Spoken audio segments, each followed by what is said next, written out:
The technique I am about to share is critical to boosting your charisma and making you instantly likable.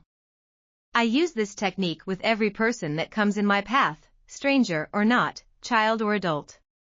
We will discuss the first part of this technique and then we will get into the specifics when it comes to people you come across. First part is this: when you are out and about, never let your eyes drop to the floor. Now, before tripping over everything in sight, it is okay to look down momentarily to see what is in front of you, but you must learn to be comfortable keeping your eyes up and looking around at all times. This is the first step into making your confidence match your outer self. Remember, learn the tips and tricks to shape your outer self to then shape your inner confidence. Hold your head up high, never slouch, and keep your eyes looking all around you as if you own your destiny in relation to everything around you. Nothing closes you off to others, making you appear unapproachable, than always looking at the ground. Practice it daily, like a hawk surveying your surroundings. You can pretend to be just that as if everything is your prey, metaphorically speaking, of course. Work on this technique as uncomfortable as it may make you feel, and you will find that it psychologically affects you internally in a positive way. You may ask, well, won't it make me too noticeable?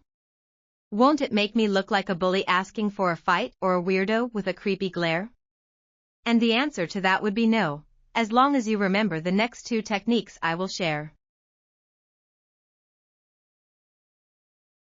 When you practice the first technique, this next technique is a bit more difficult to master.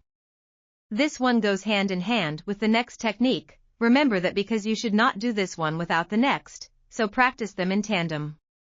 With your head up and looking around you, you will inevitably come across people who are doing the same or simply looking up and noticing you. Your first reaction will be to look at the ground or look away. Do not do this ever.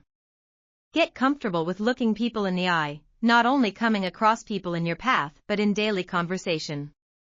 It is not impolite or threatening to look people in the eye, but do not glare. Looking people in the eye but keeping your eyes moving by looking periodically away side to side, and not at the ground, is a good practice to keep from coming across like a creep. Keep your eyes locked on the other person but for 3 to 4 seconds at a time.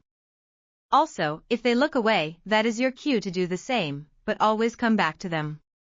But won't this be like I'm challenging them or threatening them?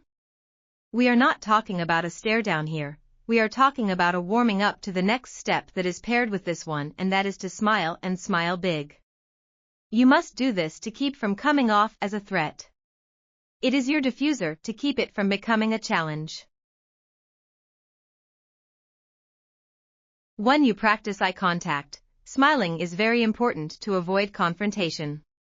If you ever notice charismatic people and those that others like to be around, they are always smiling, and they do not discriminate who they smile to.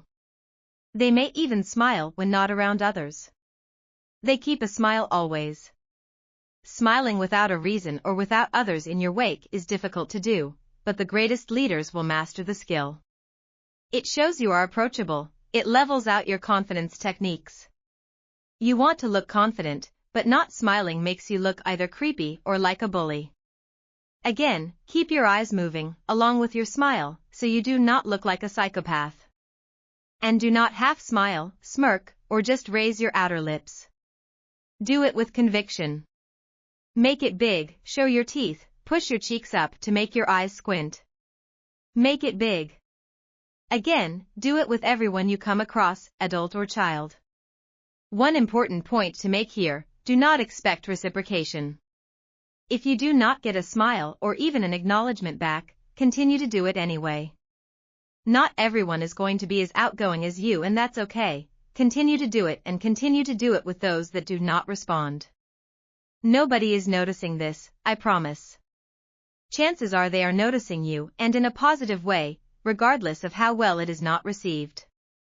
Now, when it comes to approaching the opposite sex, we will talk about how to keep from coming across as an invitation to flirt, because it may lead to unwanted attention. Do not let that stop you, however, just pair this technique with the techniques I lay out in later lessons. Continue to practice safety, especially with child/adult interactions.